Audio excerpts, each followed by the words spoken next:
हम अमेठी के रहने वाले हैं। हमारी राजा भैया से तीसरी पुस्त की दोस्ती है। अच्छा। हमारे दाऊ भी सन 62 से हमारे घर में कोई ना कोई एमएलए एमपी रहा। हमारे दाऊ भी 2 बार सांसद लोकसभा राज्यसभा रहे और लोकसभा रहे।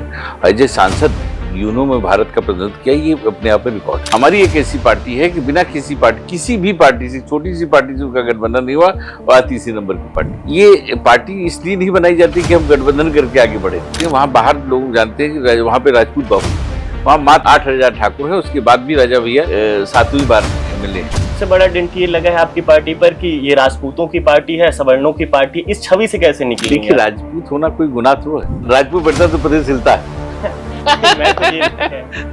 राजपूत बैठक करता तो प्रदेश और देश हिलता है। नमस्कार, मैं शिवेंद्र। आज हमारे साथ जो शख्स हैं वो हमेशा उत्तर प्रदेश की राजनीति में चर्चा में रहते हैं, सुर्खियों में रहते हैं। 1998 से लगातार एमएलसी हैं और बीच के साल यानी 2004 में सपा की सीट से संसद पहुंचे। अब तक तो आप जान ही गए होंगे हम किनकी बात कर रहे हैं। हमारे साथ स्वागत करिए जनसत्ता लोकतांत्रिक के नेता अक्षय प्रताप। बहुत बहुत धन्यवाद आपका। स्वागत है आपका हमारे चैनल में। कैसे हैं आप? बहुत अच्छे, बहुत अच्छे, बहुत बढ़िया। हम जब आपके बारे में पढ़ रहे थे तो आप अमेठी के राजघराने से संबंध आपका है। अपनी इस पहचान के बारे में हमें थोड़ा बताइए। देखिए, हम अमेठी के रहने वाले हैं। हमारी राजा भैया से तीसरी पुस्त की दोस्ती है। अच्छा। हमारे दाऊ भी सन 62 से हमारे घर में कोई ना कोई एमएलए एमपी रहा। हमारे दाऊ भी 2 बार सांसद लोकसभा राज्यसभा रहे और लोकसभा रहे। अजय सांसद यूनो में भारत का प्रतिनिधित्व किया, ये अपने आप में रिकॉर्ड है। डबल पीएचडी रहे और यूनो में प्रतिनिधित्व किया। जो कैबिनेट मिनिस्टर जाता था उसमें इंदिरा जी ने उनको एज ए सांसद के रूप में भेजा। डॉक्टर रुद्र प्रताप सिंह नाम था उनका।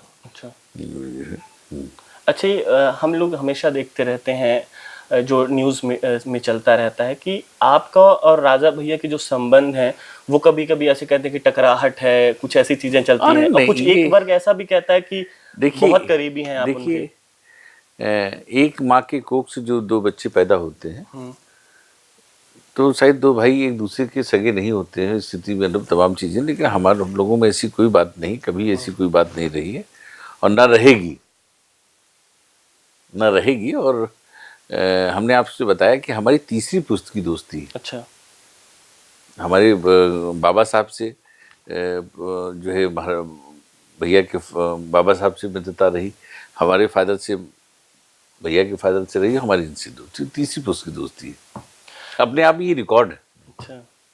अच्छा, आप अपनी पार्टी का भविष्य क्या देखते हैं 2027? देखिए, कोई भी पार्टी होती है तो वो शुरू में ही नहीं, बच्चा जब पैदा होता है तो धीमे धीमे बड़ा होता है, कोई नहीं एकदम से बड़ा हो जाए। लेकिन हमारी पार्टियां तो बहुत सारी प्रदेश में बनी। आप देखिए कि जिससे बहुत सारी पार्टियां, लेकिन उनका संगठन उस स्तर पे नहीं है जिलों में। लेकिन हमारा भी अभी हमने समीक्षा बैठक रखी थी, हर जनपद में गए। जो संगठन हमारा पूरे प्रदेश में है, अन्य पार्टियों का नहीं। और अन्य पार्टियों में क्या है, हमारी पार्टी में अंतर क्या है हम आपको बता दें। हमारी पार्टी, अन्य जो पार्टियां बनी प्रदेश में, वो किसी न किसी पार्टी से गठबंधन के बाद ही उनके राष्ट्रीय अध्यक्ष या कोई उसमें जा पाए विधानसभा में। अच्छा। हमारी एक ऐसी पार्टी है कि बिना किसी पार्टी, किसी भी पार्टी से, छोटी सी पार्टी से उनका गठबंधन नहीं हुआ और तीसरी नंबर की पार्टी है। भारतीय जनता पार्टी गठबंधन से आई, समाजवादी पार्टी गठबंधन से, कांग्रेस गठबंधन से, बसपा। लेकिन हमारी एक ऐसी पार्टी थी बिना गठबंधन के, 2 एमएलए एक एमएलसी जो है, दोनों सदनों में नेतृत्व है। हम तीसरे नंबर पे हैं। अच्छा, 2027 के विधानसभा चुनाव में क्या किसी पार्टी के साथ गठबंधन करेंगे? देखिए, गठबंधन तो ये पार्टी इसलिए नहीं बनाई जाती कि हम गठबंधन करके आगे बढ़ेंगे। गठबंधन ये स्थितियां होती, इस पे राष्ट्रीय स्तर के नेता तय करेंगे कि क्या करना है। इससे हम एक कार्यकर्ता हैं जनसत्ता दल के। अच्छा। हमारा काम है कि पार्टी को रात दिन मजबूत करना। किस तरह से पार्टी को और मजबूत करें, लोगों को ज्यादा से ज्यादा जोड़े और पार्टी और विस्तार करें, ये हमारा लक्ष्य होता है। हमारा लक्ष्य इधर नहीं जाता कि गठबंधन हो कि ना हो। अच्छा, कांग्रेस, बीजेपी और सपा, इन सभी पार्टियों में क्या फर्क है आपकी पार्टी में? हमने आपसे बताया कि हमारी एक ऐसी पार्टी है जो सब समाज को लेकर, हमारे देखिए अन्य पार्टियों में जो भारतीय जनता पार्टी की बात नहीं कर सकते, समाजवादी की पार्टी की, लेकिन हमारी पार्टी, हम अपनी पार्टी के बारे में बता सकते हैं आपको कि हमारे राष्ट्रीय अध्यक्ष जो है आज की जो परिस्थितियां हैं, लोग जातिवाद की राजनीति करते हैं, लेकिन जहां से राजा भैया चुनाव लड़ते हैं वहां बाहर लोग जानते हैं कि वहां पे राजपूत बाहुल्य है। वहां मात्र 8,000 ठाकुर है, 8,000 ठाकुर है। उसके बाद भी राजा भैया 7वीं बार एमएलए हैं। और यही नहीं, सामान्य सीट से उन्होंने जिला पंचायत अध्यक्ष पटेल को बनाया, समान सीट से उन्होंने इसके पहले उमाशंकर यादव जी को बनाया। तो राजा भैया ने हमेशा सामाजिक परिवार को महत्व दिया, और वो कहते भी हैं कि समाज ही हमारा परिवार है। अच्छा। और कहा ही नहीं, किया भी। अच्छा। समाज को अपना परिवार मानते हैं, और अपनी चीजों को समाज का मानते हैं, समाज की चीजों को अपना मानते हैं। अगर उनके पास पैसा है तो अपने परिवार की जो बेटियां हैं, बेटियां उनकी शादी करते हैं तो जात देख के नहीं करते हैं। 1,000 लड़कों बुजुर्गों का अगर नेत्र खुलवाते हैं तो नेत्र दान तो हम नहीं कह सकते हैं। परिवार में अगर बड़े बुजुर्ग को अपने आंखें की जाती तो उसका वो नहीं कहा जाता, लेकिन उन 3 दिन तक पूरी सेवा कराते हैं, कैंप बराबर निगाह रखते हैं, खुद भी जाते हैं कैंपों में, नहीं तो उनके बेटे जाते हैं। इस तरह से उनकी परिवार की तरह देख रेख होके लोग भावुक हो जाते हैं जिस तरह की सेवा वहां होती है। अब आपने बोला कि हमारी जो पार्टी है वो सर्व समाज की पार्टी है। बिल्कुल, सर्व समाज की खाली कहती नहीं, मतलब कहने पे नहीं विश्वास है। आप रिकॉर्ड उठा के देख लीजिए, हमारी पार्टी सब समाज को लेकर चलती है। लेकिन सबसे बड़ा डेंट ये लगा है आपकी पार्टी पर कि ये राजपूतों की पार्टी है, सवर्णों की पार्टी। इस छवि से कैसे निकलेंगे? देखिए, राजपूत होना कोई गुनाह थोड़ा है। बिल्कुल गुनाह नहीं है, लेकिन नहीं, किसी जात में राजपूत से ज्यादा समाजवादी कोई है ही नहीं। आज आप बहुत लोग नहीं जानते हैं कि आज मंडल न लागू किया होता तो बीपी सिंह ने क्या स्थिति होती, बैकवर्ड कहाँ से पैदा होती बताइए। सब सामान्य थे। 89 बहुत सारे बैकवर्ड इस बात को नहीं जानते हैं कि 89 के बाद सब बैकवर्ड हुए। उसके पहले सामान्य, जैसे ठाकुर हो, जैसे ब्राह्मण हो, वैसे वो भी थे, सामान्य थे। बहुत सारे लोगों से पूछिए, आप नहीं जानते हैं बैकवर्ड। तो ये कभी हमेशा सब समाज की बात अगर किसी ने किया तो राजपूतों ने किया। आप देख लीजिए, आप बुद्ध की बात करते हैं, बुद्ध को मानते हैं, आदर्श मानते हैं, तो बुद्ध कौन थे? ठाकुर थे, राजा थे।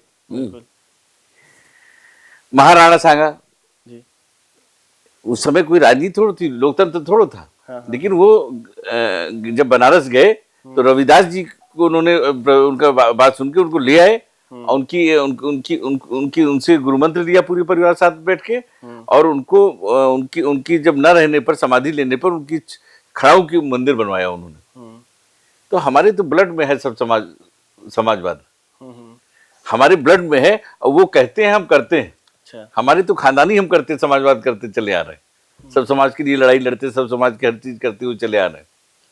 और आप देख लीजिए, उसके पहले कोई बैकवर्ड नेता था? किसी ने मंडल की बात उठाई? आखिर बीपी सिंह को कितनी गालियां बिरादरी की पड़ी? सही बात। उनके पुतले फूके गए, तमाम चीजें हुई लोगों ने, लेकिन उन्होंने बैकवर्डों के लिए किया।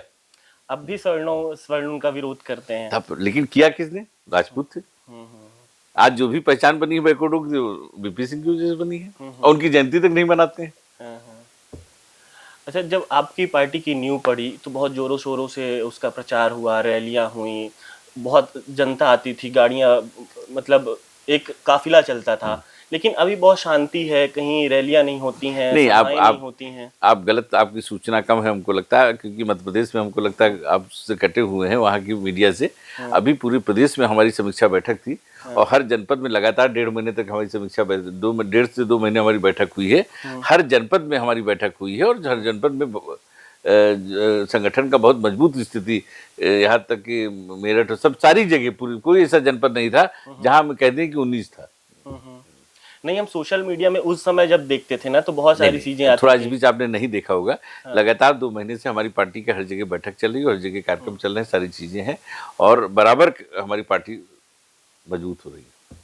अच्छा, आप मुलायम सिंह के जमाने के नेता हैं, और आप उन्हीं की पार्टी से संसद नहीं, हम उनकी पार्टी से, देखिए, माननीय मुलायम सिंह जी को हम बड़ा सम्मान करते हैं। अच्छा। और माननीय मुलायम सिंह से टिकट हम नहीं मांगने गए थे, टिकट उन्होंने राजा भैया को दिया था। अच्छा जी। लेकिन क्योंकि आप नेता की बात करेंगे तो हम उनका सम्मान करते हैं। उनके कुछ नेता होंगे जिनमें से माननीय मुलायम सिंह जी हैं।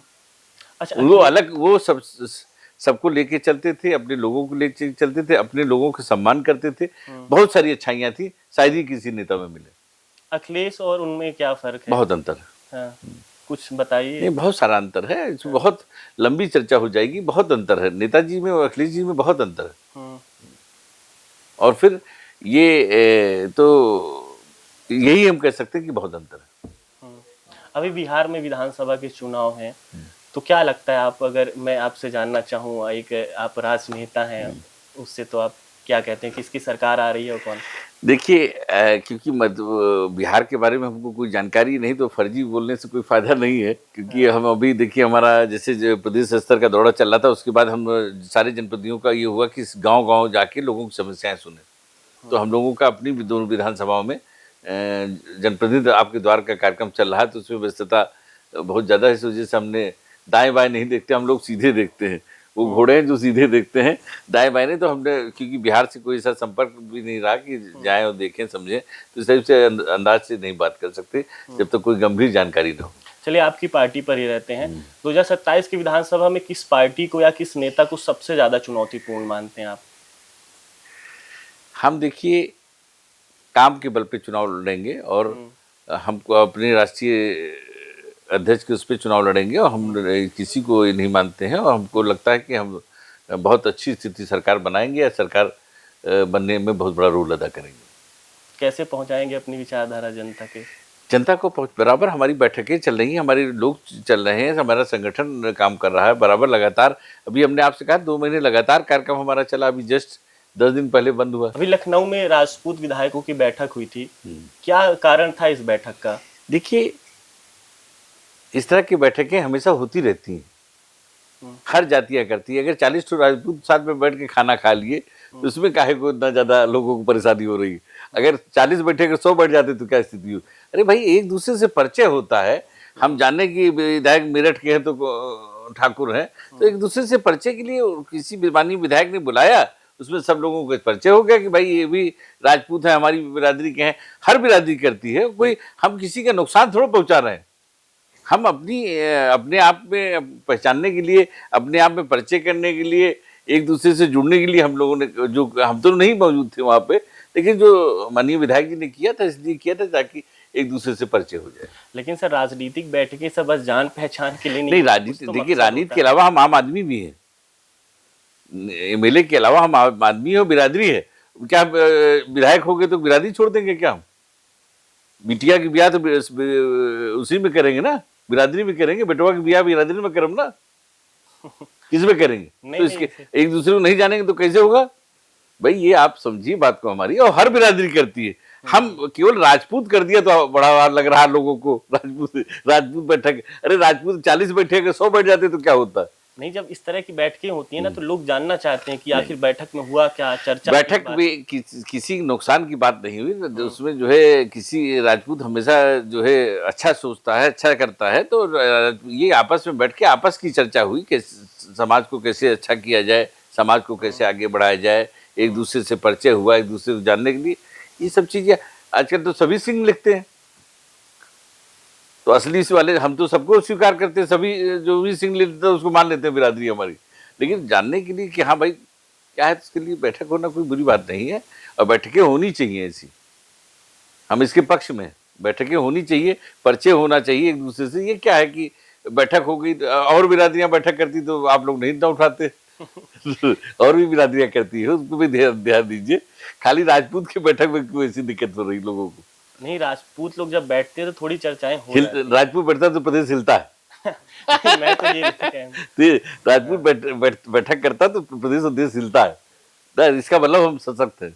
ये थे अक्षय प्रताप सिंह, जिन्होंने बहुत ही बेबाकी से हमारे सारे सवालों का जवाब दिया। बहुत बहुत धन्यवाद। बहुत बहुत धन्यवाद आपको।